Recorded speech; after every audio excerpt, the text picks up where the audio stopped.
जय श्री हरि। श्रीमद्भागवत महापुराणम षष्ठः स्कंधः अथ अष्टमोऽध्यायः। अब हम श्रीमद्भागवत महापुराण के छठे स्कंद के 8वें अध्याय में नारायण कवच का उपदेश सुनते हैं। श्री गणेशाय नमः। श्री सरस्वत्यै नमः। श्री गुरवे नमः। श्री पुराण पुरुषोत्तमाय नमः। पिछले छठे स्कंद के 7वें अध्याय में बृहस्पति जी के द्वारा देवताओं का त्याग और विश्वरूप का देवगुरु के रूप में वर्ण करने के प्रसंग में हमने जाना कि बृहस्पति जी ने देवताओं को त्याग दिया था। इंद्र को त्रिलोकी का ऐश्वर्य पाकर घमंड हो गया था। इस घमंड के कारण वे धर्म मर्यादा अथवा धर्म की जो आचार संहिता है उसका उल्लंघन करने लगे थे। एक दिन देवराज इंद्र भरी सभा में अपनी पत्नी सची के साथ ऊंचे सिंहासन पर बैठे हुए थे। उसी समय देवताओं के गुरु बृहस्पति जी वहां पधारते हैं। अपने गुरु के आने के बाद भी देवराज इंद्र उनको देख करके उनकी अवहेलना करते हैं। ना तो देवराज इंद्र खड़े हुए, ना ही उन्हें आसन दिया, ना ही उनका सत्कार किया। यहाँ तक कि देवराज इंद्र घमंड के कारण अपने आसन से हिले डुले तक नहीं। बृहस्पति जी अच्छे गुरु हैं, वे समझ गए कि इसको धन का घमंड हो गया है। ऐसी स्थिति में गुरु को भी बिना क्रोध किए तुरंत वहां से निकल जाना चाहिए। बृहस्पति जी भी निकल गए और जैसे ही बृहस्पति जी निकले देवराज इंद्र को पश्चाताप हुआ। उसे चेत हुआ कि मैंने अपने गुरु का अपराध कर दिया और वे अपने आप की निंदा करने लग गए भरी सभा के अंदर ही। देवराज इंद्र ने कहा कि देखो, मैंने मूर्खता के कारण अपने गुरु का तिरस्कार कर दिया है। देवराज इंद्र कहते हैं कि जो सार्वभौम राज सिंहासन पर बैठा हो, कोई राजा हो अथवा राष्ट्रपति हो, अपने सिंहासन पर आसीन हो और वे यदि संत महात्माओं को, गुरुओं का, ब्राह्मणों का आदर नहीं करते हैं तो ये उनके लिए बड़ी ही नुकसान की बात है। वैसे कोई भी राजा या राष्ट्रपति जब अपने सिंहासन पर बैठा हो तो सभा में आने वाले प्रत्येक व्यक्ति का सत्कार करने के लिए उसको खड़ा होने की आवश्यकता नहीं है, लेकिन उसे चाहिए कि वह अपने श्रेष्ठ जनों जैसे गुरु है, ब्राह्मण है, वैष्णव है, उनका आदर अवश्य करे। उस राजा या राष्ट्रपति को कैसा व्यवहार करना चाहिए इसके अनेक उदाहरण मिलते हैं। जब भगवान श्री कृष्ण सिंहासन पर विराजमान थे और सौभाग्य से श्री नारद मुनि ने उनकी सभा में प्रवेश किया तो भगवान श्री कृष्ण श्री नारद जी को सादर नमस्कार करने के लिए अपने मंत्रियों तथा अधिकारियों के सहित उठकर खड़े हो गए। श्री नारद जी जानते थे कि भगवान श्री कृष्ण पूर्ण पुरुषोत्तम भगवान है और श्री कृष्ण भी जानते थे कि नारद मुनि उनके भक्त हैं, लेकिन फिर भी भगवान श्री कृष्ण ने धार्मिक शिष्टाचार का अच्छा पालन किया। चूंकि श्री नारद मुनि एक अच्छे ब्रह्मचारी भी थे, ब्राह्मण भी थे और महान भक्त भी थे, इसलिए राजा के पद पर होते हुए भी भगवान श्री कृष्ण ने नारद मुनि को सादर नमस्कार किया। तो देवराज इंद्र यह कहते हैं कि हम किसी ऊंचे स्थान पर बैठे हों और संत महात्मा यदि आ जाएं तो उनका आदर करना चाहिए। फिर देवराज इंद्र कहते हैं कि जो नेता अथवा ऊंचे पद पर बैठा हुआ अधिकारी राजा ज्ञानी है और लोगों को विनाश के कुमार्ग पर ले जाने वाले हैं, जैसा कि पिछले श्लोक में कहा गया है, वे वास्तव में पत्थर की नाव पर सवार हैं और उनके पीछे अंधे होकर चलने वाले लोग भी वैसे ही हैं। पत्थर की नाव पानी में तैर नहीं सकती है, वह तो यात्रियों सहित पानी में डूब जाएगी। इसी तरह जो लोग मनुष्यों को कुमार्ग पर ले जाते हैं वे अपने अनुयायियों के सहित नरक को जाते हैं। जब गुरु रूपी कप्तान इस नाव का निर्देशन करते हैं तो यह सरलता से सागर को पार कर लेते हैं और जो पत्थर की बनी नाव में सवार होता है समझो वो तो डूब ही गया। इसलिए जो सिद्ध अवस्था प्राप्त करना चाहते हैं, परमात्मा की प्राप्ति करना चाहते हैं, उन्हें सबसे पहले जो छद्म नेता है अथवा गुरु रूप में भी जो छद्म है, अर्थात जो परमात्मा को जाने हुए नहीं है, सिद्ध महापुरुष नहीं है, उनको त्याग देना चाहिए। जो पत्थर की नाव सामने लेकर आते हैं, सारा मानव समाज ऐसी भयावह स्थिति में है कि इसे बचाने के लिए वेदों के आदर्श उपदेशों का पालन करना परमावश्यक है। ऐसे उपदेशों का सार भगवान श्री कृष्ण के वचन श्रीमद् भगवत गीता के रूप में अथवा उनके लीला श्रीमद् भागवतम में और श्री रामचरितमानस में उपलब्ध है। मनुष्य को चाहिए कि किसी अन्य उपदेशों को ग्रहण न करके गीता, भागवत, रामचरितमानस के ही उपदेशों का अनुसरण करे, क्योंकि उसमें मनुष्य जीवन का उद्देश्य परिपूर्ण करने का आदेश स्पष्ट मिला हुआ है। जैसा कि भगवान श्री कृष्ण भगवत गीता के 18वें अध्याय के 66वें श्लोक में कहते हैं कि सर्वधर्मान परित्यज्य माम एकम शरणम व्रज, मेरी ही शरण में आ जाओ। श्रील प्रभुपाद जी यहाँ कहते हैं कि यदि यह समाज राजनीति के द्वारा निर्देशित होता रहेगा और एक राष्ट्र दूसरे राष्ट्र के ऊपर हावी होता रहेगा तो यह अवश्य ही पत्थर की नाव के समान डूब जाएगा। इससे मानव समाज का उद्धार नहीं हो सकता। जीवन का उद्देश्य समझने, ईश्वर को जानने तथा मानव उद्देश्य को पूरा करने के लिए मनुष्यों को कृष्ण भावना अमृत की शरण लेनी चाहिए। जीवन का उद्देश्य क्या है? ईश्वर को जानना और मानव उद्देश्य पूरा करने के लिए भगवान की शरण अवश्य ग्रहण करनी चाहिए। इस प्रकार देवराज इंद्र ने अपनी बहुत निंदा की, लेकिन बृहस्पति जी तुरंत अंतर्धान हो गए, नहीं मिले। दैत्यों को भी देवगुरु बृहस्पति और देवराज इंद्र के अनमन का पता लग गया था। तब वे जो दैत्य थे वे अपने गुरु के आदेश के अनुसार बात मानने वाले थे, इसलिए उन्होंने देवताओं पर विजय पाने के लिए धावा बोल दिया और धावा भी बड़ा भयानक बोला। सभी देवताओं के अंग कट कट कर गिरने लगे। तब इंद्र के सहित सभी देवता सिर झुकाकर ब्रह्मा जी की शरण में गए। ब्रह्मा जी ने देवताओं से कहा, ये बड़े खेद की बात है, सचमुच तुम लोगों ने बहुत बुरा काम किया है। हरे हरे, तुम लोगों ने ऐश्वर्य के मद से अंधे होकर ब्रह्मज्ञानी, वेदज्ञ एवं संयमी ब्राह्मण का सत्कार नहीं किया।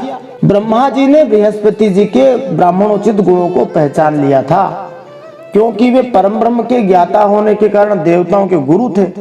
बृहस्पति ने अपने मन तथा इंद्रियों को भली भांति वश में कर लिया था, इसलिए वे योग्यतम ब्राह्मण थे। ब्रह्मा ने देवताओं की खूब प्रताड़ना की, क्योंकि उन्होंने अपने गुरु का समुचित सत्कार नहीं किया था। फिर ब्रह्मा जी देवताओं से कहते हैं, ये जो तुम्हारी पराजय हुई है ये तुम्हारी ही अनीति का फल है। वास्तव में हम देखते हैं कि सदा ही असुर और देवताओं में युद्ध होता रहा है। ऐसी लड़ाइयों में सदा ही असुर हारने वाले थे, लेकिन इस बार देवता हार गए। क्यों जी? क्योंकि उन्होंने अपने गुरु का सम्मान नहीं किया था। हमारे जीवन में भी सदा ही देवासुर संग्राम चलता रहता है। जो सत्वगुणी प्रवृत्ति होती है वह देवता है, जो तमोगुणी प्रवृत्ति है वह असुर है। सत्वगुणी प्रवृत्ति कहती है कि सुबह 5 बजे उठ करके भजन करना चाहिए, नियम से रहना चाहिए, शुद्ध खान पान रखना चाहिए, समय पर स्नान करना चाहिए, समय पर सोना चाहिए, मन लगा के भगवान का भजन करना चाहिए, कथा सुननी चाहिए। तमोगुणी प्रवृत्ति कहती है, अरे छोड़ो इन सबको, इसमें क्या रखा है। आराम से सोते हैं, टीवी देखते हैं, फिल्म देखते हैं, क्रिकेट मैच देखते हैं। इस प्रकार से तमोगुणी प्रवृत्ति यदि बढ़ गई तो असुर जीत गए, और जिसने अपने मन को वश में कर लिया कि नहीं तमोगुणी प्रवृत्ति नहीं जीत पाएगी, सत्वगुणी ही जीतेगी, तो देवता जीत गए। फिर ब्रह्मा जी ने देवताओं को कहा कि देखो, हर एक व्यक्ति को ब्राह्मण, गाय और श्री भगवान की श्रद्धा के साथ पूजा करनी चाहिए। भगवान श्री कृष्ण के बारे में तो कहा ही जाता है, नमो ब्रह्मण्य देवाय गो ब्राह्मण हिताय च। भगवान तो गाय और ब्राह्मणों पर सदा ही कृपा करने वाले हैं। इसलिए जो व्यक्ति गोविंद की पूजा करता है, माने भगवान की पूजा करता है, उसे गायों तथा ब्राह्मणों की पूजा करके उन्हें संतुष्ट भी करना चाहिए। यदि सरकार द्वारा ब्राह्मणों, गायों और गोविंद की पूजा की जाती है, या किसी व्यक्ति के द्वारा, जो भी व्यक्ति ब्राह्मण, गाय और गोविंद की पूजा करता है वह कहीं भी हारता नहीं है, नहीं तो सब जगह पराजय और भर्त्सना ही होती रहती है। वर्तमान में गायों की जो दुर्दशा हो रही है उसके पीछे हमारी स्वार्थी प्रवृत्ति ही है, उसके पीछे हमने जो गायों का अनादर किया है वही कारण है। इसलिए यदि हम चाहते हैं कि हमारी दुर्दशा न हो तो हमें ब्राह्मण, गाय और गोविंद का सम्मान करना चाहिए। आज पूरे संसार में जो अराजकता व्याप्त है उसका समाधान यहीं से निकलने वाला है। फिर ब्रह्मा जी ने देवताओं से कहा कि तुम लोग जाओ और त्वष्टा के पुत्र विश्वरूप को ही गुरु बना लीजिए। देवता विश्वरूप के पास जाकर निवेदन करते हैं कि आप हमारे गुरु बन जाइए। एक कहावत है कि गधे को भी बाप बनाना पड़ता है कभी कभी। तो देवता उन विश्वरूप से कहते हैं कि आवश्यकता पड़ने पर अपने से छोटों का पैर छूना भी अपराध नहीं है। वास्तव में अवस्था का बड़प्पन कोई बड़प्पन का कारण नहीं होता है। बड़प्पन तो मनुष्य अपने ज्ञान से ही होता है, जो वृद्ध न होते हुए भी ज्येष्ठ हो जाता है। विश्वरूप देवताओं का भतीजा था, उनसे छोटा भी था, लेकिन वे उसे अपना पुरोहित बनाना चाहते थे। विश्वरूप ने कहा कि पुरोहिती अर्थात पंडिताई का काम ब्रह्मतेज को क्षीण करने वाला है, इसलिए धर्मशील महात्मा उसकी निंदा करते हैं। तो ब्रह्मतेज क्षीण किस प्रकार होता है? तो कहते हैं योग्य ब्राह्मण के कार्य होते हैं पढ़ना, पढ़ाना, यज्ञ करना, यज्ञ करवाना, दान लेना और दान देना। यजन तथा याजन शब्द यह बताते हैं कि ब्राह्मण को जन समुदाय के उत्थान के लिए पुरोहित बनना होता है। जो कोई गुरु का पद स्वीकार कर लेता है वह अपने यजमान के पापमय बंधनों के फलों को निरस्त करता है। इस तरह से पुरोहित या गुरु द्वारा किए गए पूर्व पुण्य कर्मों के फल का ह्रास होता है। इसीलिए विद्वान ब्राह्मण पुरोहिती स्वीकार नहीं करते। फिर भी अत्यंत विद्वान ब्राह्मण विश्वरूप ने देवताओं के प्रति सम्मान रखने के कारण उनकी पुरोहिती स्वीकार की। तो एक नंबर की बात जो शास्त्रों में आई है वो यह है कि पुरोहिताई भले ही करवाए, पंडिताई भले ही करवाए, लेकिन केवल सामने वाले व्यक्ति का सम्मान करने के लिए, और यदि बदले में पैसा न लिया जाए तो बहुत ही उत्तम बात है। और यदि पैसा ले लिया तो फिर तो जो है ब्रह्मतेज क्षीण होगा ही। तब उस ब्रह्मतेज को क्षीण न हो इसलिए ब्राह्मण को क्या करना चाहिए? तो गायत्री का जप करना चाहिए और श्री हरि नाम का संकीर्तन जप नियम से करना चाहिए, भागवत आदि ग्रंथों को पढ़ना चाहिए, उससे उसका ब्रह्मतेज क्षीण नहीं होगा। नहीं तो पुरोहिताई जो है नाश करने वाली है। गोस्वामी तुलसीदास जी ने भी यही कहा, उपरोहित ही कर्म अति मंदा। देवता तथा असुरों में एक बड़ा अंतर है। देवता भगवान श्री विष्णु के भक्त हैं, जबकि असुर शिवजी, देवी काली तथा देवी दुर्गा जैसे देवताओं के भक्त हैं। कभी कभी असुर ब्रह्मा जी के भी भक्त होते हैं, जैसे हिरण्यकशिपु ब्रह्मा जी का भक्त था, रावण शिव जी का था और महिषासुर देवी दुर्गा का। देवतागण भगवान श्री विष्णु के भक्त होते हैं, जैसा कि कहा है विष्णु भक्त है स्मृतो दैव। जबकि असुर सदैव विष्णु भक्तों अर्थात वैष्णवों के विरोधी होते हैं। आसुरस्तद विपर्यय है। वैष्णवों के विरोध के लिए असुरगण शिवजी, ब्रह्मा जी, काली, दुर्गा इत्यादि के भक्त बन जाते हैं। प्राचीन काल में देवताओं तथा असुरों में शत्रुता थी जो अब भी चली आ रही है। विश्वरूप ने देवताओं के लिए एक सुरक्षा कवच तैयार किया जो विष्णु मंत्रों से पूरित था। कभी कभी भगवान विष्णु के मंत्र को विष्णु ज्वर कहा जाता है, इसी प्रकार भगवान शिव के मंत्र को शिव ज्वर कहा जाता है। हम शास्त्रों में असुरों तथा असुरों के बीच होने वाले युद्धों में कभी कभी शिव ज्वर तथा विष्णु ज्वर का प्रयोग सुनते हैं। तो यहाँ ज्वर से अर्थ है मंत्र की शक्ति। अब हम श्रीमद् भागवत महापुराण के 6ठे स्कंद के 8वें अध्याय में नारायण कवच का उपदेश सुनते हुए इन प्रश्नों के उत्तर प्राप्त कर सकते हैं। शत्रु भय से रक्षा और राजलक्ष्मी की प्राप्ति के लिए किस स्तोत्र का पाठ करना चाहिए? नारायण कवच के पाठ की विधि क्या है? अष्टाक्षर माने 8 अक्षरों का मंत्र कौन सा है और द्वादशाक्षर माने 12 अक्षरों का मंत्र कौन सा है? ओम विष्णवे नमः यह शक्तिशाली मंत्र है। इस मंत्र से किस प्रकार न्यास व दिग्बंध करना चाहिए? सब ओर से नारायण कवच पाठक की रक्षा कौन करता है? श्री हरि के किन अवतारों से जल, स्थल और आकाश में हमारी सुरक्षा के लिए प्रार्थना की जाती है? किले, जंगल, रणभूमि आदि भयंकर स्थानों में कौन हमारी रक्षा करें? मारण मोहन आदि जो भयंकर अभिचार हैं, तांत्रिक विद्याएं हैं, उनसे हमारी कौन रक्षा करें? 32 प्रकार के सेवा अपराध कौन से होते हैं, उनसे कौन हमारी रक्षा करें? नारायण कवच में श्री हरि के कौन से अवतारों तथा नामों से किस प्रकार रक्षा की प्रार्थना की गई है? नारायण कवच में श्री हरि के दिव्य चेतन आयुधों जैसे सुदर्शन चक्र महाराज से क्या प्रार्थना की गई है? भूत, प्रेत, पिशाच, ब्रह्म राक्षस से कौन हमारी रक्षा करते हैं? घर में शंख क्यों बजाना चाहिए? श्री हरिनाम संकीर्तन से कौन सी बाधाएं तत्काल नष्ट हो जाती हैं? नारायण कवच की महिमा का ऐतिहासिक उदाहरण भी इसी अध्याय में दिया गया है। यह नारायण कवच बहुत ही उत्तम है। इसका पाठ करने से सब प्रकार से हमारी रक्षा होती है, सब प्रकार के भयों का निवारण होता है। तो आइए इन सब प्रश्नों का उत्तर आज के इस 6ठे स्कंद के 8वें अध्याय में प्राप्त करते हैं और शक्तिशाली भगवान श्री नारायण के कवच का हम श्रवण करते हैं। जय श्री हरि। नारायणं नमस्कृत्य नरं चैव नरोत्तमं देवीं सरस्वतीं व्यासं ततो जयमुदीरयेत्। भगवान श्री नरनारायण को प्रणाम करते हुए श्री गणेश जी महाराज, माता सरस्वती, वेदव्यास भगवान को प्रणाम करते हुए, हृदय आराध्य श्री हरिचरणों में प्रणाम करते हुए, भगवत स्वरूप श्रीमद् भागवत को प्रणाम करते हुए, श्री सुखदेव मुनि और परीक्षित महाराज को प्रणाम करते हुए, अनंत कोटि सब संत महात्माओं को प्रणाम करते हुए, सभी वैष्णवों को प्रणाम करते हुए अब हम श्रीमद् भागवत महापुराण के छठे स्कंद में 8वां अध्याय सुनते हैं, जिसमें नारायण कवच का उपदेश विश्वरूप के द्वारा जो दिया गया था उसका हम श्रवण करेंगे। श्रीमद् भागवत महापुराणम षष्ठः स्कंधः अथाष्टमोऽध्यायः। राजोवाच यया गुप्तः सहस्राक्षः सवाहान् रिपुसैनिकान् क्रीडन्निव विनिर्जित्य त्रिलोक्या बुभुजे श्रियं भगवंस्तन्ममाख्याहि वर्म नारायणात्मकं यथा तथा यिनः शत्रून् येन गुप्तो जयन्मृधे।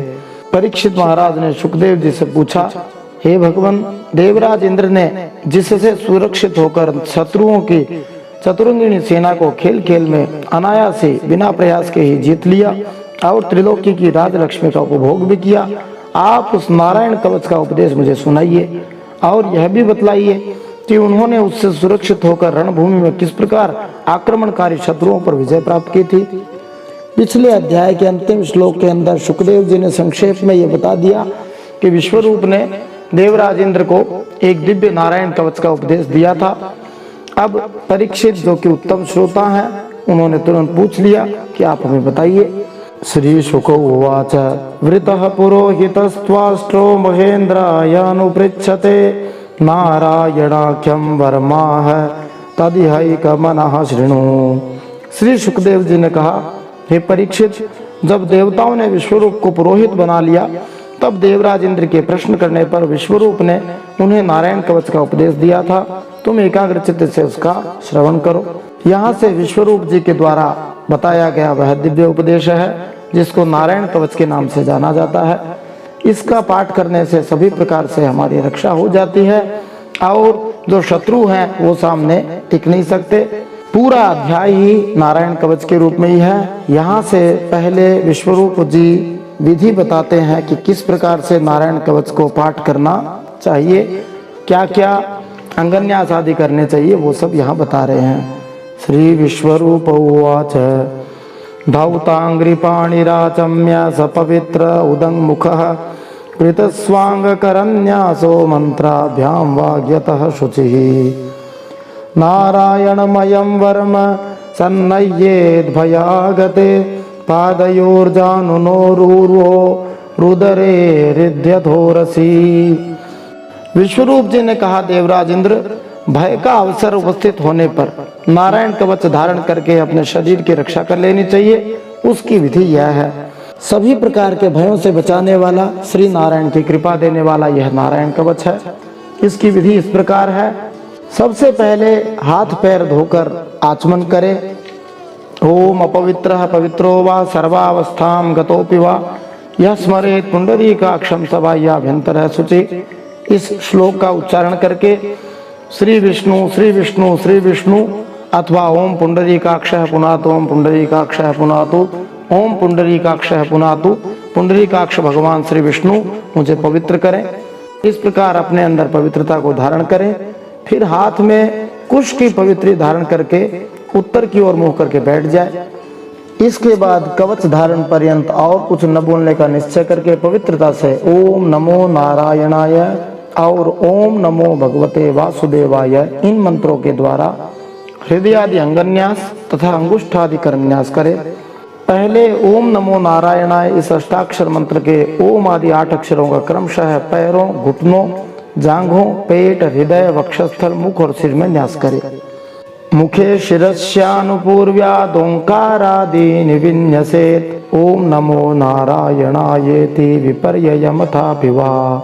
अथवा पूर्वोक्त मंत्र के मकार से लेकर ओमकार पर्यंत 8 अक्षरों का सिर से आरंभ करके उन्हीं 8 अंगों में विपरीत क्रम से न्यास करे। मानी एक विधि तो यह है कि ओम नमो नारायणाय, इसके ओमकार से आरंभ करके प्रत्येक अक्षर को नमो नारायणाय, इस प्रकार से इसमें 8 अक्षर हो गए। प्रत्येक अंग में अंगन्यास करे। दूसरी विधि है इसका उल्टा, मन यकार से आरंभ करे, फिर ना, फिर य, फिर रा, फिर ना, फिर मो, फिर न, फिर ओम। इस प्रकार से उल्टे क्रम से भी अपने अंगों को छूना चाहिए, जिससे अंगन्यास हो जाता है।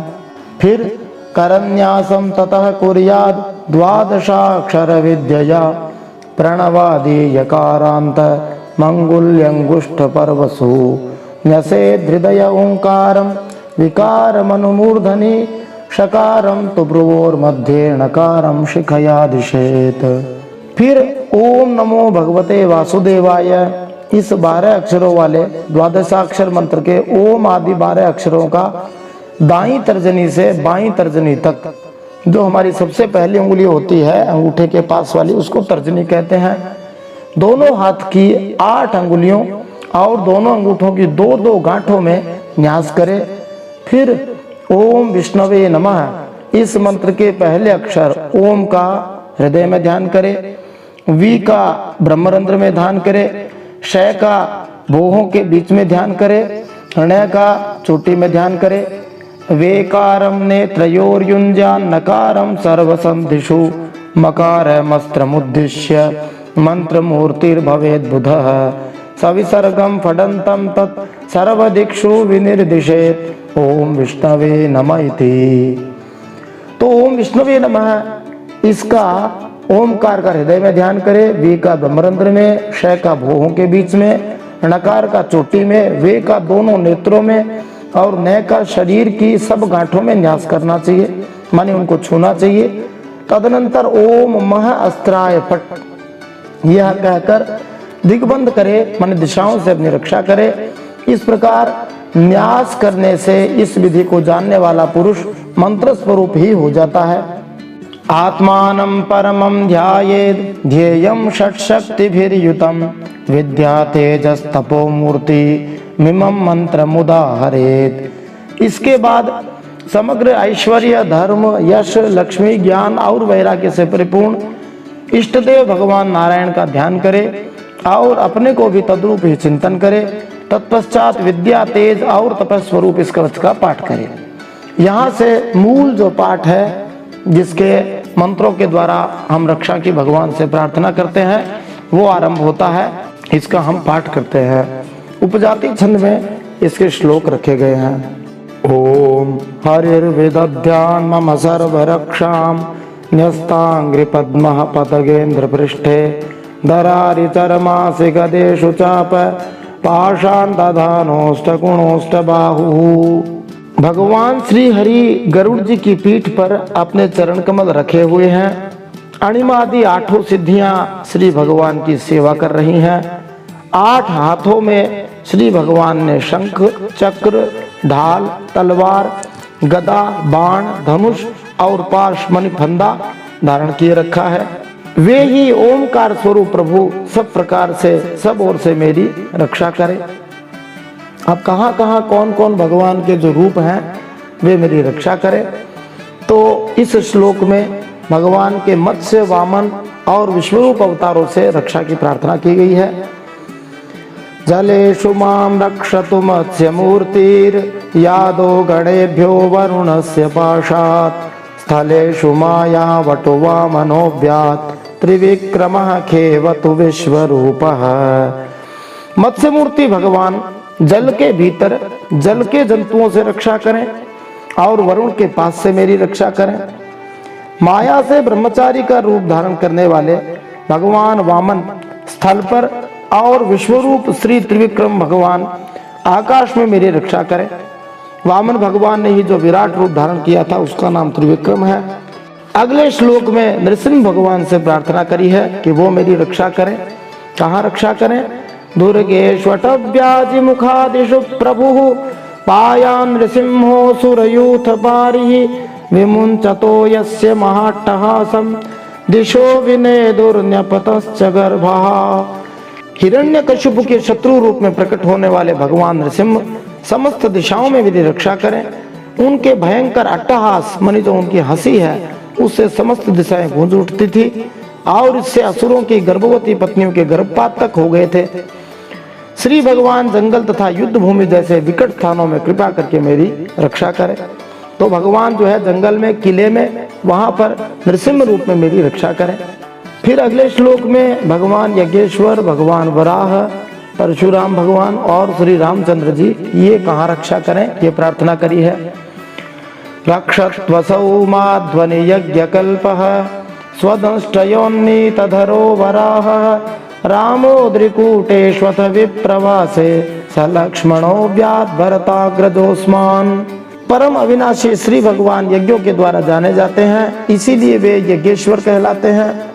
श्री भगवान ने वराह के रूप में अवतरित होकर पृथ्वीलोक को ब्रह्मांड के गर्त से, जल में से निकालकर अपनी नुकीली दाढ़ों पे धारण किया था।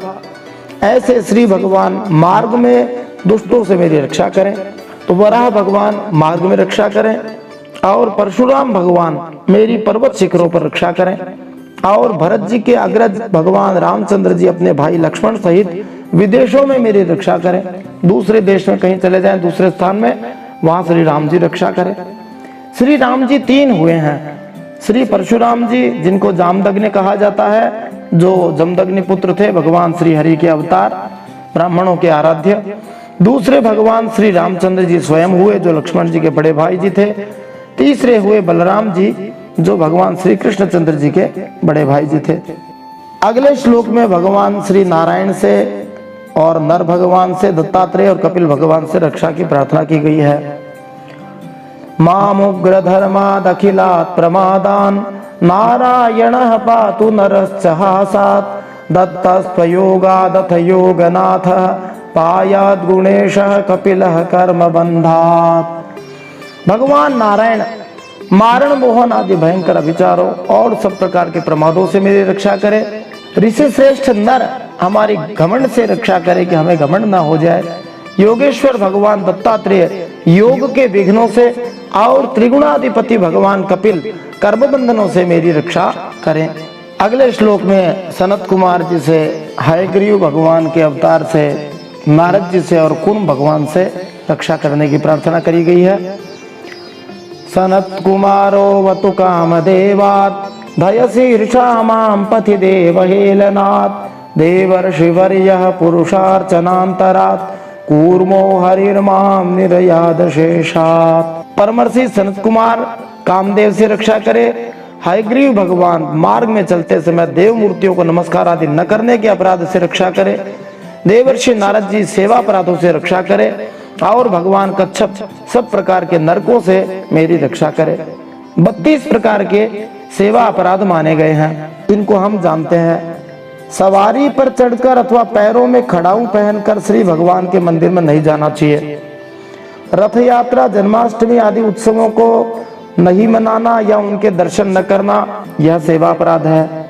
श्री भगवान की मूर्ति के दर्शन करके उसको प्रणाम नहीं करना भी अपराध है, अतः प्रणाम करना चाहिए। अपवित्र अवस्था में भगवान का दर्शन नहीं करना चाहिए। एक हाथ से भगवान को प्रणाम नहीं करना चाहिए। परिक्रमा करते समय भगवान के सामने आकर थोड़ी देर रुकना चाहिए, फिर परिक्रमा करना चाहिए, अथवा केवल सामने ही परिक्रमा करते रहना चाहिए। तो मंदिरों में जब जाते हैं तो ऐसे तुरंत भागते भागते परिक्रमा करते हैं। एक परिक्रमा पूरी होने के बाद भगवान के सामने रुककर उनको फिर प्रणाम करना, फिर आगे दूसरी परिक्रमा चलाना। भगवान विष्णु के मंदिर में 4 परिक्रमा देनी चाहिए। भगवान के श्री विग्रह के सामने पैर पसाकर नहीं बैठना चाहिए। श्री भगवान के विग्रह के सामने दोनों घुटनों को ऊंचा करके उनके हाथों से लपेट कर भी नहीं बैठना चाहिए। श्री भगवान के विग्रह के सामने सोना भी नहीं चाहिए। श्री भगवान के श्री विग्रह के सामने भोजन नहीं करना चाहिए। श्री भगवान के श्री विग्रह के सामने झूठ नहीं बोलना चाहिए। श्री भगवान के श्री विग्रह के सामने जोर से नहीं बोलना चाहिए। मंदिर में भगवान की मूर्ति के आगे श्री भगवान के श्री विग्रह के सामने आपस में बातचीत भी नहीं करनी चाहिए। श्री भगवान के श्री विग्रह के सामने चिल्लाना नहीं चाहिए। श्री भगवान के श्री विग्रह के सामने कलह भी नहीं करनी, झगड़ा नहीं करना। श्री भगवान के श्री विग्रह के सामने किसी को पीड़ा भी नहीं देनी चाहिए। श्री भगवान के श्री विग्रह के सामने किसी पर अनुग्रह नहीं करना कि हम तुम पे कोई कृपा कर रहे हैं, एहसान कर रहे हैं। श्री भगवान के श्री विग्रह के सामने किसी को कठोर वचन नहीं बोलना।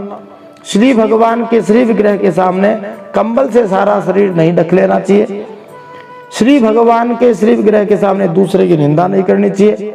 श्री भगवान के श्री विग्रह के सामने दूसरे की स्तुति भी नहीं करनी चाहिए। श्री भगवान के श्री विग्रह के सामने अश्लील शब्द नहीं बोलने, गाली आदि शब्द नहीं बोलने। श्री भगवान के श्री विग्रह के सामने अधोवायु का त्याग नहीं करना चाहिए, जिसको अपान वायु कहा जाता है। शक्ति रहते हुए भी गौण अर्थात सामान्य उपचारों से भगवान की सेवा पूजा करना, ये भी अपराध है। यदि शक्ति है फिर भी ऐसे ही काम चला रहे हैं पूजा में, तो ये भी अपराध है। श्री भगवान को निवेदित किए बिना किसी वस्तु को भी खाना पीना भी अपराध है। अतः भगवान को अर्पित करके सब कुछ खाना चाहिए। जिस ऋतु में जो फल हो उसे सबसे पहले श्री भगवान को न चढ़ाना भी सेवा अपराध है। किसी शाक या फल आदि के अगले भाग को तोड़कर भगवान के व्यंजन आदि के लिए देना चाहिए। जो आगे का डंठल होता है उसको तोड़ के भगवान को चढ़ाना चाहिए। श्री भगवान के श्री विग्रह को पीठ देकर नहीं बैठना चाहिए। श्री भगवान के श्री विग्रह के सामने दूसरे किसी को भी प्रणाम नहीं करना चाहिए। गुरुदेव की अभ्यर्थना, कुशल प्रश्न और उनका स्तवन न करना, ये भी अपराध है। और अपने मुख से अपनी प्रशंसा करना, किसी भी देवता की निंदा करना, ये सब सेवा के अपराध माने गए हैं। ये 32 प्रकार के हैं, इनसे हमारी रक्षा भगवान करे। अब अगले श्लोक में धन्वंतरी, ऋषभदेव भगवान, यज्ञ नारायण भगवान और बलराम जी से प्रार्थना की गई है कि वे किस प्रकार रक्षा करें। धन्वंतरिर भगवान पात्वपथ्याद द्वंद्वाद भयाद ऋषभो निर्जितात्मा यज्ञश्च लोकादवतात् जनान्तात् बलो गणात् क्रोधवशादयेन्द्रः। पूर्ण पुरुषोत्तम भगवान अपने धन्वंतरी के रूप में मुझे अवांछित खाद्य पदार्थों से दूर रखें और शारीरिक बीमारियों से रक्षा करें। अपनी अंतः तथा बाह्य इंद्रियों को वश में करने वाले श्री ऋषभदेव भगवान सर्दी और गर्मी के द्वैत से उत्पन्न भय से मेरी रक्षा करें। भगवान यज्ञ जनता से मिलने वाले अपयश तथा हानि से रक्षा करें। शेष रूप भगवान बलराम जी ईर्ष्यालु सर्पों से बचाएं। इस भौतिक जगत में रहने के लिए मनुष्य को अनेक विपत्तियों का सामना करना पड़ता है, जिनका उल्लेख यहाँ हुआ है। जैसे अवांछित भोजन माने कुपथ्य से स्वास्थ्य को भय रहता है, अतः ऐसे भोजन का त्याग कर देना चाहिए। इस संदर्भ में धन्वंतरी अवतार हमारी रक्षा कर सकते हैं। चूंकि भगवान श्री विष्णु सभी जीवात्माओं के परमात्मा हैं, अतः वे चाहे तो हमें अन्य जीवों के उपद्रवों माने आदि भौतिक उपद्रवों से बचा सकते हैं, लड़ाई झगड़े से और तरह की समस्याओं से बचा सकते हैं। भगवान बलराम जी शेष जी के अवतार हैं, अतः वे चाहे तो हमें क्रुद्ध सर्पों से अथवा द्वेष करने वाले व्यक्तियों से बचा सकते हैं, जो हमेशा घात लगाए बैठे रहते हैं। द्वैपायनो भगवान प्रबोधात् बुद्धस्तु पाखंड गणात् प्रमादात् कल्कि कले कालमलात् प्रपातो धर्मावनायोरुकृतावतारः। भगवान श्री कृष्ण द्वैपायन व्यास जी अज्ञान से रक्षा करें, बुद्ध देव पाखंडियों से रक्षा करें, प्रमाद से मेरी रक्षा करें। धर्म रक्षा के लिए महान अवतार धारण करने वाले भगवान कल्कि पाप बहुल कलिकाल के दोषों से रक्षा करें। श्री व्यास जी ने मानवों के कल्याण के लिए वेदों का विभाजन किया। उन्होंने बहुत सारी रचनाएं रची, जिनमें वेदों का विभाजन 4 भागों में किया। सामवेद, यजुर्वेद, ऋग्वेद, अथर्ववेद, 108 उपनिषद है, वेदांत सूत्र जिसको ब्रह्म सूत्र कहा जाता है, महाभारत, श्रीमद् भागवत महापुराण और इसके अलावा 17 पुराण और भी व्यास जी ने लिखे। श्री व्यास जी की कृपा से ही हमारे पास दिव्य ज्ञान की इतनी कृतियां हैं, जिनसे हम अपने आप को अविद्या के चंगुल से बचा सकते हैं। भगवान बुद्ध का उद्देश्य जनता को पशुवध के बुरे कृत्य से बचाना था और निर्दोष पशुओं को वध होने से बचाना था। जब पाखंडी लोग वैदिक यज्ञों के बहाने पशुओं का वध कर रहे थे, तो भगवान बुद्ध ने कहा, यदि वेद पशुवध की आज्ञा देते हैं तो मैं वैदिक नियमों को नहीं मानता। इस प्रकार उन्होंने उन लोगों की रक्षा की जो वैदिक नियमों का पालन कर रहे थे। भगवान कल्कि उग्र अवतार है, जो कलयुग में उत्पन्न नास्तिकों के विनाश के लिए है। जैसे जैसे कलयुग बढ़ता जाएगा, वैसे वैसे पाप और पाखंड अधर्म बढ़ता जाएगा। तब भगवान श्री हरि कल्कि रूप में पधारते हैं, और जो भगवान के आत्मसमर्पण नहीं करते हैं, जो मूर्ख लोग होते हैं, वे भगवान के चरणों की शरण कभी नहीं लेते। ऐसे लोगों का संहार भगवान कल्कि के रूप में आकर के करते हैं। नास्तिकों का वध करके केवल श्री भगवान के भक्तों की ही रक्षा वे करते हैं। अब दिन के अलग अलग समयों में भगवान के कौन कौन से स्वरूप और नाम हमारी रक्षा करें। माम के शवो गदया प्रातरभ्याद गोविंद आसंगवमात्त वेणु नारायण प्राण उदात्त शक्तिर मध्यम दिने विष्णुररीन्द्र पाणि।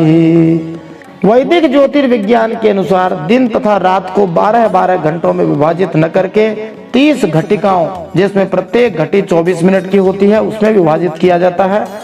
सामान्यतः प्रत्येक दिन तथा रात 6 समान चरणों में बटी हुई है, जिनमें से प्रत्येक भाग 5 घटिका का होता है। दिन और रात के इन विभिन्न 6 विभागों में से प्रत्येक में भगवान को भिन्न भिन्न नामों से रक्षा के लिए संबोधित किया जाता है। तो प्रातः काल भगवान केशव अपनी गदा लेकर के रक्षा करें। कुछ दिन चढ़ जाने पर भगवान गोविंद अपनी बांसुरी लेकर रक्षा करें। दोपहर के पहले भगवान नारायण अपनी तीक्ष्ण शक्ति लेकर रक्षा करें और दोपहर के समय भगवान श्री हरि विष्णु चक्रराज सुदर्शन लेकर मेरी रक्षा करें। तीसरे प्रहर में इसके बाद कौन रक्षा करे? तो कहते हैं देवो पराण्य मधुहो ग्रधन्वा सायं त्रिधामावतु माधवो माम दोषे ऋषिकेश उतार्धरात्रे निशीथ एको वतु पद्मनाभः। दिन के तीसरे प्रहर में अर्थात 5वें चरण में भगवान मधुसूदन अपना प्रचंड धनुष लेकर मेरी रक्षा करें। सायंकाल में ब्रह्मा आदि त्रिमूर्तिधारी माधव, सूर्यास्त के बाद ऋषिकेश भगवान रक्षा करें। अर्धरात्रि के पहले और अर्धरात्रि के समय अकेले भगवान पद्मनाभ मेरी रक्षा करें। शेष समय में भगवान कौन से नामों से हमारी रक्षा करें? तो कहते हैं श्रीवत्सधामा पररात्रईशः प्रत्युष ईशो सिधरो जनार्दनः दामोदरो व्यादनुसंध्यं प्रभाते विश्वेश्वरो भगवान कालमूर्ति। रात्रि के पिछले प्रहर में श्रीवत्स लांछन श्री हरि, उषा काल में खड्गधारी भगवान जनार्दन, सूर्योदय से पहले भगवान दामोदर और संपूर्ण संध्याओं में काल मूर्ति भगवान विश्वेश्वर मेरी रक्षा करें। अब भगवान के दिव्य आयुधों से प्रार्थना करी जा रही है। पहले सुदर्शन चक्र से प्रार्थना। चक्रम युगांता नलतिग्मनेमि भ्रमत समन्ताद भगवत प्रयुक्तम दंदग्धि दंदग्ध्यरि सैन्यमाशु कक्षम यथा वात सखो हुताशः। हे सुदर्शन चक्र महाराज, आपका आकार मन चक्र रथ के पहिए की तरह है। आपके किनारे का भाग प्रलयकालीन अग्नि के समान अत्यंत तीव्र है। आप भगवान की प्रेरणा से सब ओर घूमते रहते हैं। जैसे अग्नि वायु की सहायता से सूखे घास फूस को जला डालती है, वैसे ही आप हमारी शत्रु सेना को जल्दी से जल्दी जला दीजिए। फिर भगवान की जो कौमोदकी नाम की गदा है, उससे प्रार्थना की जा रही है। गदेश निस्पर्शन विस्फुलिंगे निष्पिंड निष्पिंड जित प्रियासी कूष्मांड वैनायक यक्ष रक्षो भूतग्रहाश्चूर्णय चूर्णयारीन। हे भगवान श्री हरि की प्यारी कौमोदकी गदा, आपसे छूटने वाले चिंगारियों का स्पर्श वज्र के समान असहनीय होता है। आप भगवान अजित की प्रिया हैं। भगवान श्री हरि विष्णु का नाम अजित है, उन्हें कोई नहीं जीत सकता और मैं उनका सेवक हूँ। इसलिए हे गदा, आप कूष्मांड, विनायक, यक्ष, राक्षस, भूत और प्रेतादि ग्रहों को अभी कुचल डालिए और मेरे शत्रुओं को चूर चूर कर दीजिए। ये सब भूत प्रेतों के प्रकार हैं, कूष्मांड, वैनायक, यक्ष, राक्षस, भूत और ग्रह। फिर श्री नारायण के प्रिय भगवान के पंचजन्य शंख से प्रार्थना की जा रही है। त्वं यात उदान प्रमथ प्रेत मातृ पिशाच विप्रग्रह घोर दृष्टिन दरेन्द्र विद्रावय कृष्ण पूरितो भीमस्वनोरेर हृदयानि कंपयन्। हे श्री भगवान के हाथों में धारण किए हुए शंख श्रेष्ठ, हे पांचजन्य, आप भगवान श्री कृष्ण के फूंकने से भयंकर शब्द करके मेरे शत्रुओं का दिल दहला दीजिए। एवं यातुधान, प्रमथ, प्रेत, मातृका, पिशाच तथा ब्रह्मराक्षस आदि भयावने प्राणियों को यहाँ से झटपट भगा दीजिए। तो भूत प्रेत भगाने के लिए भगवान के शंख को घर में बजाना चाहिए। जिसके घर में शंख बजता है, किसी प्रकार के भूत प्रेत ब्रह्मराक्षस आदि नहीं आते। फिर भगवान श्री हरि की तीखी धार वाली जो प्यारी तलवार है और ढाल है, उनसे प्रार्थना की जा रही है। त्वं तिग्म धारा शिवरारि सैन्य मीश प्रयुक्तो मम छिंधि छिंधि चक्षुंसि चर्मं क्षतचंद्र छादय द्विषा मघो नाम हर पाप चक्षुषाम। हे भगवान की प्यारी तलवार, आप श्री भगवान द्वारा काम में लाई जाती हो। आपकी धार बहुत तीखी है। आप भगवान की प्रेरणा से मेरे शत्रुओं को छिन्न भिन्न कर दीजिए। भगवान की प्यारी ढाल, आप में सैकड़ों चंद्राकार मंडल हैं। आप पाप दृष्टि पापात्मा शत्रुओं की आंखें बंद कर दीजिए और उन्हें सदा के लिए अंधा बना दीजिए। अब भगवान के नाम रूप हमारी किस प्रकार रक्षा करें? तो विश्वरूप जी कहते हैं, यन्नो भयम ग्रहेभ्यो भूत केतुभ्यो नृभ्य एव च सरीसृपेभ्यो दंष्ट्रिभ्यो भूतेभ्यो मोहोभ्य एव च सर्वाण्येतानि भगवन्नाम रूपानुकीर्तनात् प्रयान्तु संक्षयं सद्यो येन श्रेयः प्रतीपकाः। सूर्य आदि ग्रह, धूमकेतु, पुच्छल तारे आदि केतु, दुष्ट मनुष्य, सर्पादि रेंगने वाले जंतु, भयंकर दांतों वाले हिंसक पशु, भूत प्रेत आदि तथा पापी प्राणियों से हमें जो जो भय हो और जो जो हमारे मंगल के विरोधी हों, तो हमें और किसी से भय ना हो तो दुष्ट मनुष्यों से ही भय रहता है। सबसे ज्यादा भय तो मनुष्यों से ही होता है। और उसके अलावा भयंकर पशु हैं, सांप आदि है, भूत प्रेत है, इन सब से जो जो भय हो वे सभी हमारे जो भय हैं, श्री भगवान के पावन नाम, उनके सुंदर रूप और दिव्य जो चमत्कारी उनके आयुध हैं, उनके जो अस्त्र हैं, उनके कीर्तन करने मात्र से, नाम करने, उच्चारण करने मात्र से तत्काल नष्ट हो जाएं, जिससे हम निर्विघ्न रूप से आपका भजन कर सके। अब भगवान के दिव्य वाहन श्री गरुड़ जी विश्वक्सेन से प्रार्थना की जा रही है। ये भगवान के पार्षद हैं। गरुड़ो भगवान स्तोत्र स्तोभश्छंदो मयः प्रभु रक्षत्वशेष कृच्छ्रेभ्यो विश्वक्सेनः स्वनामभिः सर्वापद्भ्यो हरेर्नाम रूपयानायुधानिनः बुद्धीन्द्रिय मनः प्राणान् पान्तु पार्षद भूषणाः। बृहद रथंतर आदि सामवेदीय स्तोत्रों से जिनकी स्तुति की जाती है वे वेद मूर्ति भगवान गरुड़ जी और विश्वक्सेन जी अपने नामोच्चारण के प्रभाव से हमें सब प्रकार की विपत्तियों से बचाएं। श्री हरि के पवित्र नाम, उनके दिव्य रूप, उनके सुंदर वाहन और दिव्य आयुध और श्रेष्ठ पार्षद हमारी बुद्धि, इंद्रिय, मन और प्राणों को सब प्रकार की आपत्तियों से बचाएं। भगवान के जितने भी पार्षद हैं वे सब दिव्य हैं। जो उनके आयुध हैं, वाहन हैं, वे सभी भौतिक नहीं है। आध्यात्मिक जगत में कुछ भी भौतिक नहीं है। तलवार, धनुष, गदा, चक्र, श्री भगवान के शरीर को अलंकृत करने वाली प्रत्येक वस्तु आध्यात्मिक जीवनी शक्ति है। वे कोई लोहे के या किसी धातु विशेष के बने हुए नहीं है। इसीलिए श्री भगवान को अद्वैत ज्ञान कहा गया है, जिससे यह पता लगता है कि उनमें तथा उनके नाम, रूप, गुण, आयुध इत्यादि में कोई अंतर नहीं है। यथा ही भगवानेव वस्तुतः सदसच्चयत् सत्येनानेन नः सर्वे यान्तु नाशम उपद्रवाः। जितना भी कार्य अथवा कारण रूप जगत है वह वास्तव में भगवान ही है। इस सत्य के प्रभाव से हमारे सारे उपद्रव नष्ट हो जाएं। यथैकात्म्यानुभावानां विकल्प रहितः स्वयं भूषणायुध लिंगाख्या धत्ते शक्ति स्वमायया तेनैव सत्यमानेन सर्वज्ञो भगवान हरिः पातु सर्वैः स्वरूपैर्नः सदा सर्वत्र सर्वगः। जो लोग ब्रह्म और आत्मा की एकता का अनुभव कर चुके हैं उनकी दृष्टि में भगवान का स्वरूप समस्त विकल्पों भेदों से रहित है। फिर भी वे अपनी माया शक्ति के द्वारा भूषण, आयुध और रूप नामक शक्तियों को धारण करते हैं। यह बात निश्चित रूप से सत्य है। इस कारण सर्वज्ञ माने सभी को जानने वाले, सर्वव्यापक माने सर्वत्र मौजूद भगवान श्री हरि सदा सर्वत्र सब स्वरूपों से हमारी रक्षा करे।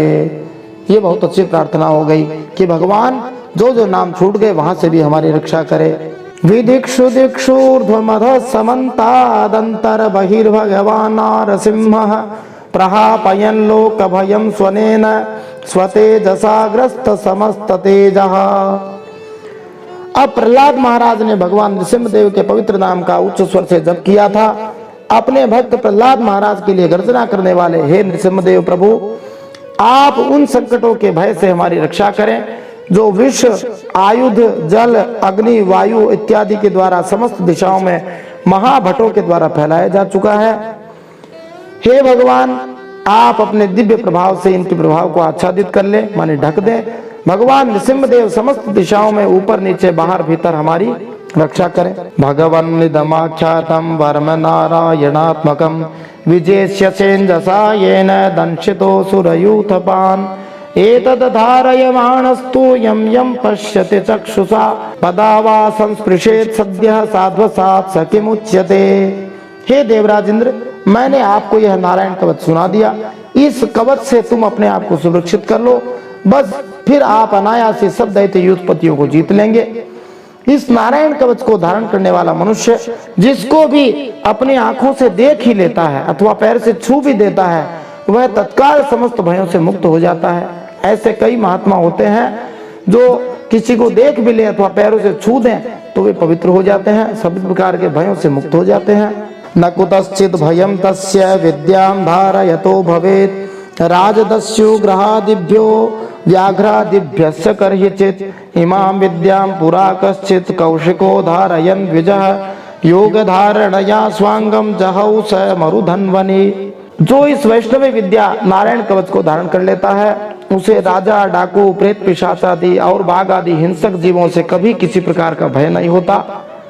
अब कलयुग के लोग शंका कर सकते हैं कि ऐसा किसी के साथ हुआ है क्या, तो विश्वरूप जी एक उदाहरण देके बताते हैं। हे देवराज इंद्र, प्राचीन काल की बात है, एक कौशिक गोत्री ब्राह्मण थे जिन्होंने इस विद्या को धारण किया था और योग धारणा से अपना शरीर मरुभूमि में त्याग दिया। फिर क्या हुआ? तस्योपरि विमानेन गंधर्वपतिरे कदा ययौ चित्र रथः स्त्रीभिर्वृतो यत्र द्विजक्षयः गगनान्यपतत् सद्यः सविमानो व्यवाक्सिरा सवालखिल्य वचनादस्थिन्यादाय विस्मितः प्रास्य प्राची सरस्वत्यां स्नात्वा धाम स्वमन्वगात्।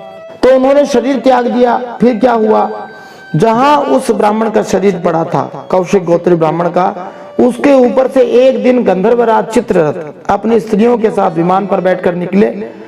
वहां आते ही वे नीचे की ओर सिर किए विमान सहित आकाश से पृथ्वी पर गिर पड़े। इस घटना से उनके आश्चर्य की सीमा न रही। जब उन्हें वाल्खिल्य मुनियों ने बताया कि यह नारायण कवच धारण करने का प्रभाव है, तब उन्होंने उस ब्राह्मण देवता की हड्डियों को ले जाकर पूर्व की ओर बहने वाली सरस्वती नदी में प्रवाहित कर दिया और फिर स्नान करके वे अपने लोक को चले गए थे। ऐसा प्रभाव एक कौशिक गोत्र ब्राह्मण के इस नारायण कवच को धारण करने का हुआ, जो मरने के बाद भी समाप्त नहीं हुआ। श्री शुक उवाच यदिदं शृणुयात् काले यो धारयति चाद्रितः तं नमस्यन्ति भूतानि मुच्यते सर्वतो भयात् एतां विद्यामधिगतो विश्वरूपात् शतक्रतुः त्रैलोक्य लक्ष्मीं बुभुजे विनिर्जित्य मृधे सुरान्। श्री सुखदेव जी परीक्षित महाराज से कहते हैं, जो मनुष्य इस नारायण कवच को समय पर सुनता है, माने संकट या भय के समय पर सुनता है, और जो आदर पूर्वक इसे धारण कर लेता है, उसके सामने सभी प्राणी आदर से झुक जाते हैं और वह सब प्रकार के भयों से मुक्त हो जाता है। तो यदि भयों से मुक्ति चाहते हैं, सभी को झुकाना चाहते हैं, तो इस नारायण कवच का पाठ करना चाहिए। हे परीक्षित महाराज, शतक्रतु इंद्र ने आचार्य विश्वरूप जी से यह वैष्णव विद्या प्राप्त करके रणभूमि में असुरों को जीत लिया और वे त्रैलोक्य लक्ष्मी का उपभोग करने लगे। बोलिए भक्तवत्सल भगवान की जय, परम सत्य श्री नारायण भगवान की जय। इति श्रीमद्भागवते महापुराणे पारमहंस्यां संहितायां षष्ठ स्कंधे नारायण वर्म कथनम नामाष्टमोऽध्यायः। श्रीमन्नारायणार्पणमस्तु। इस प्रकार श्रीमद्भागवत महापुराण परमहंसों के संहिता छठे स्कंद में नारायण कवच नामक 8वां अध्याय भगवान श्री नारायण के चरणों में समर्पित हो।